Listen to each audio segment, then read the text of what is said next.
Depuis sa victoire à Top Chef, ce mercredi 17 juin, David Gallienne a les oreilles qui sifflent. Sur les réseaux sociaux, de nombreux utilisateurs l'accusent d'avoir copié le plat d'un ancien vainqueur de l'émission, Xavier Pincemin, pour son banquet présenté en finale. Le plat en question, c'est celui qu'il a servi en entrée, l'araignée de mer et la seiche. Voyage de l'Italie à l'Indonésie. Cette entrée est composée de raviolis à l'encre de seiche avec une bisque de crustacés au con bava, citronnelle, gingembre, tagliatelle de seiche avec de l'oseille, du citron caviar. Plusieurs internautes trouvent la recette bien similaire à celle de Xavier Pincemin.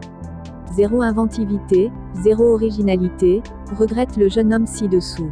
Lors de la finale du jeu télévisé qu'il avait remporté en 2016, l'ancien candidat avait proposé une araignée de mer et son tortellini à l'encre de seiche, burrata, dépouille et citron yuzu.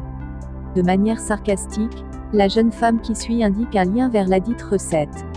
Certains, qui n'y vont pas avec le dos de la cuillère, qualifient même David Gallienne d'escroc. D'autres, de voleur. Contacté par le HuffPost, un membre de l'équipe du cuisinier de Giverny balaye d'un revers de main les critiques. D'une, David Gallienne travaille chaque mercredi soir, jour de diffusion hebdomadaire du programme. De deux, cette entrée était un hommage à Éric Derain, nous indique-t-on. Les deux hommes ont travaillé ensemble plusieurs années. Au micro de Sud Radio, David Gallienne assure, ce jeudi 18 juin, ne pas du tout connaître le travail de Xavier Pincemin.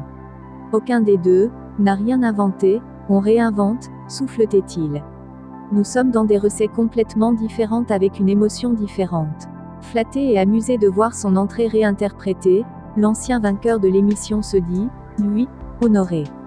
Même s'il admet que, visuellement, c'est vraiment identique, le champion de 2007 n'a aucune animosité envers son confrère. On s'est appelé ce midi, nous raconte-t-il. On s'est juste rendu compte que nous avions les mêmes inspirations. Il poursuit, de toute façon, c'est un métier où l'on s'inspire tous les uns des autres. Ce sont des choses qui arrivent souvent. Les deux hommes ont pris une décision symbolique.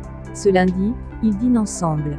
Mieux, on s'est dit qu'on referait cette entrée, mais cette fois notre version à nous deux, nous rapporte le cuisinier versaillais. En attendant, ce dernier en appelle au calme. Il faut laisser David savourer sa victoire, il l'a méritée.